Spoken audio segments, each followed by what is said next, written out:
Living with Art, Part 3, Chapter 6, Drawing. Chapter Outline, Materials for Drawing, Drawing and Beyond. Materials for Drawing. Drawings are made with liquid and dry media. Drawing media consists of pigments and binders. Materials for drawing. Artists select hard or soft graphite for special effects. For example, we can look at this work by Chris O'Feely, entitled Prints Among Thieves with Flowers. It uses comparatively soft pencil for the bearded man and harder pencil for the pale but still precise flowers in the background. From a standard viewing distance, the line that defined the figure seemed to be made of dots, but as we draw closer, the dots reveal themselves to be tiny heads, each sporting an afro, a black hairstyle popular during the 1970s. A British artist of African ancestry, O'Feely often uses imagery associated with Black identity that emerged during the 1960s and 70s, treating it with a complicated mixture of nostalgia, irony, affection, and respect. Exploring this theme in pencil, let the artist render small details and subtle tone variations, requiring us to stand close to the drawing to appreciate O'Feely's vision. Materials for drawings. Metal point is an uncommon, challenging drawing medium that makes thin lines which cannot be erased. Metal point is the ancestor of the graphite pencil. It is an old technique that was especially popular in the Renaissance. Few artists use it today because it's not very forgiving of mistakes or indecision. Once put down, the lines cannot easily be changed or erased. The drawing medium is a thin wire made of relatively soft metal such as silver, set in a handle for convenience. Metal point artists prepare the drawing surface by covering it with a ground, preliminary coating of paint. Traditional metal point ground recipes call for a mixture of bone ash, glue, and white pigment and water. A thin trail of metal particles appears as the artist draws the point of the wire across the dry ground. With time, the metal tarnishes, turning a pale gray. Metal point drawings are characterized by a fine, delicate line of uniform width. Making thrifty use of a single sheet of paper, Filipino Lipe drew two figures in metal point on a pale pink ground, building up the areas of shadow with fine hatching and cross-hatching. The parallel hatching is most visible in the area between the two figures, while the intersecting cross-hatched lines can be seen clearly on the torso of the seated man. When he completed his drawing in metal point, Lippi painted white highlights on both figures, most obviously on the folds of the garment worn by the man on the right. Materials for drawing. Charcoal can make thin lines, or it can create broad, flat areas which can be smudged. Natural charcoal creates a soft, scattered line that smudges easily and can be erased with a few flicks of a cloth. For denser, more durable, or more detailed work, artists use sticks of compressed charcoal or charcoal pencils, which are made along the same lines as graphite pencils. Rosa Bonheur exploited both qualities of charcoal in this drawing, Charcoal Burners. To create the smoke that rises between the two workers, Bonheur put down a consistent layer of charcoal on greenish paper, likely laying the charcoal stick on its side. She then removed much of that layer, and in some areas using a cloth for a blurred effect. In others a fine tool for more precise lines. Elsewhere in the drawing, Bonheur used charcoal like a pencil, creating contour lines, hatching to model the shapes, and implied texture on the figures, plants, and trees. Materials for drawing. Chalk can make thin lines and can be blended. Example, Flemish artist Peter van Lint used black and white chalk for his drawing of the famous sculpture known as Farnese Hercules. Van Lint studied the sculpture to learn the style of ancient art and to develop his own skill at rendering 3 dimensions in 2-dimensional surface. Working on blue paper, Van Lint drew much of the image in black chalk. We can clearly see the contour lines that define the figure and its support. The artist used chalk to sharpen, to fine point, to draw lines, defining the texture of the sculpture's hair. Black chalk modeled the forms and darkened the background, as Van Lint used his finger to blend the hatching, although he left some visible under Hercules' arm. To make the sculpture's bulging muscles seem even more three-dimensional, Van Lint added small patches of white chalk. These areas imply the fall of natural light on the body, such as on the right shoulder and the left pectoral muscle and the right cheek. Materials for drawing. Artists use crayons to make colored drawings with lines that vary based on pressure. In this example, George Seurat made many Conte crayon drawings. We examined his painting techniques, pointillism, in which tiny dots of color are massed together to build a form in A Sunday on Le Grand Jatte, 1884, Women Walking with a Parasol, is one of several preparatory drawings Seurat made for the painting. He liked using Conte crayon on rough textured paper because the results approximated the effect of colored dots in his paintings. The crayon clings to the raised portion of the paper's surface, leaving the white paper visible in the recessed areas. We can see this dotted effect in the drawing, especially the areas of lighter value. Seurat created the darker values, like the woman's dress, by exerting more pressure on the crayon, forcing the pigment into the paper's recesses. This modulation of pressure is especially clear in the subtle value differences of the woman's skirt. Materials for drawing. Pastel strokes are velvety and can be blended. Edgar Degas used pastel to blend colors in this piece, The Singer in Green. Pastel consists of pigment bound with a solution of gum arabic, or natural gums made from hardened sap and water. The principle is simple enough that artists can manufacture their own if they choose to. Mixing pigment and binder into a doughy paste, and then rolling the paste into sticks and letting it dry.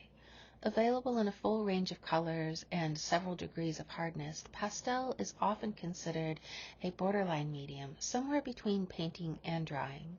Artists favor soft pastels for most work, reserving the harder ones for special effects or for detail. Because they bind so lightly, pastels leave a velvety line of almost pure pigment. They can easily be blended by blurring one color into another, obliterating individual strokes and creating smoothly graduated tones. Here Degas has blended the tones of the model, the girl's face, and the upper torso as she is lit from below by floodlights. Her dress is treated more freely, with individual strokes still apparent. The background is suggested with blended earth tones and roughly applied blue-greens that show the texture of the paper, flattening the space and the image. Materials for drawing. Ink drawings can be made with a pen or fine lines or a brush for thick strokes. Today, most pen nibs are made of metal, but this is a comparatively recent innovation, dating into the second half of the 19th century.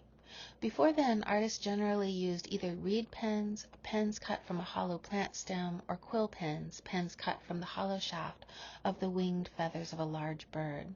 Both reed and quill pens respond sensitively to shifts in pressure, lending themselves naturally to the sort of varied gestural lines we see in Rembrandt's work here, The Cotton Among the Trees. One of the greatest draftsmen who ever lived, Rembrandt made thousands of drawings over the course of his lifetime. Many recorded ideas for paintings or prints, but many more are simply drawings done for the pleasure of drawing, regardless of purpose. Cotton Among the Trees shows Rembrandt's immense skill with the pen. The brushes used to apply ink are soft and supple. Raymond Pettibon used a fine brush to draw the slender, even lines of the text in the upper left corner. He used a larger brush and a looser brush for a more varied stroke to create the contour lines and the hatches that model the embracing figures.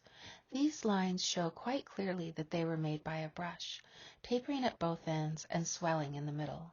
The lines that describe the folds of the shirt, for example, show us where the end of the brush first touched the paper, where Pettibon applied more pressure to widen the line, and where the brush lifted off the surface. To either side of the figures, Pettibon painted on the ink in a thick wash that does not distinguish individual strokes. The text at the top of Petitbon's drawing quotes an 18th century novel inspired by a story from ancient Greece. Speaking together of love and affection, the image and the text draw on the ink's traditional association with both writing and art. Drawing and beyond, artists have used collage to explore the artistic potential of paper. Here, a rectangular slice from a roll of imitation wood grain wallpaper has been incorporated into an abstract charcoal drawing of a guitar. The wood grain paper has simulated the modeling to either side, challenging us as viewers, the paper as the three-dimensional strip of wood, yet the illusion of space is undermined by the charcoal drawing of the fragmented guitar. The charcoal marks continue across the wood grain paper, confounding our desire to know whether the guitar is under paper or vice versa. Drawing and beyond, artists have used installations and a variety of supports for drawing. This is a site-specific installation by Mia Perlman. She not only made the paper object we see in this work entitled Inrush, but also installed it for us to experience in 3 dimensions. The work engages the space, the items in the environment, and even our own bodies as kind of exploded drawings. Since site-specific work is made for its location, Perlman's creative process involved carefully studying the site. Her technique began with drawing in brush and ink on large rolls of paper. Then she cut out selected areas to make versions of the drawing in positive and negative shapes, assembling the open work drawings on site to create delicate yet turbulent sculptural forms. She often set them in front of a window so they seem lit from within. According to the artist, these drawings and their shadows capture a weightless world in flux, frozen in time, tottering on the brink of being and not being. Perlman's work reveals how easily available, inexpensive, lightweight, and ubiquitous paper can be transformed from an unobtrusive support for drawing to a bold and dynamic 3-dimensional object. Paper is not the only support used for drawings. Artists can draw on virtually anything. Chicano artist Luis Tapia, a slice of American pie, used a 1963 Cadillac inspired by lowrider culture in New Mexico. Tapia sliced the car in half and placed it in a frame. He then painted designs made to look like drawings on the side of a car. His images reflect the style and themes of both local religious art and tattoos. The spiderweb at the front of the car, for example, derives from prison tattoos, a reference to being entangled and unable to break free. This and other themes and the monochromatic color scheme reveal Tapia's inspiration from panos, drawings made from prisoners on handkerchiefs using blue and black ballpoint pens. Like Panos art, Tapia's images speak of identity and culture. The drawings on the Cadillac range from a view of the Santa Fe Cathedral and the hand of the Virgin of Guadalupe to the road signs of the historic Route 66, references to gambling and provocatively posed women. The central figure wears a fedora hat bearing the symbol of New Mexico, which is repeated nearby in the desert landscape. Drawing and beyond, digital drawings can be made by code and interact with the viewer. If a drawing does not need paper, does it need a human hand? Friedrich Nake is a pioneer of art made using the computing process, making drawings and algorithms long before computers had image-based interfaces and a mouse to move around the screen. They were exclusively directed by numeric code entered via punch cards or tapes. Nake, a computer scientist and mathematician, made his drawings by writing a program of instructions that directed the computer to generate his drawings one square at a time. The code appeared on a strip of punched paper bearing a pattern of holes. The computer followed the instructions on the tape and moved the arm of a flatbed drawing machine holding colored pens, not unlike the movement of the 21st century 3-dimensional printers. The drawings featured colorful squares composed in overlapping flat patterns with mosaic balance. The squares overlap in places to create a slight depth and a quivering movement. Some squares are open on one side, suggesting that the space continues beyond the lines. Nick published his drawings along with the code, calling his work computer graphics, a term introduced in the 1960s.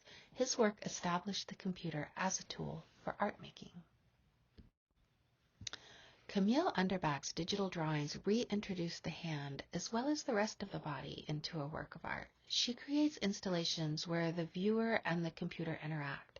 In Precarious, the visitor walks between a blank screen and the digital camera. The camera traces the visitor's shape on the screen in a black line, but the trace lines are never complete. Her program reinterprets the visitor's silhouette first into points and then into areas of color that move and rearrange themselves as new silhouettes join the image. Visitors can intentionally manipulate their own shape and drawings of those who entered the installation before them. When there are no bodies in the installation space to trace, Utterback's program reconfigures the silhouettes, bringing parts of different bodies together in new colorful figures, a temporary record of a shared experience before the work begins to shift again. This concludes Chapter 6.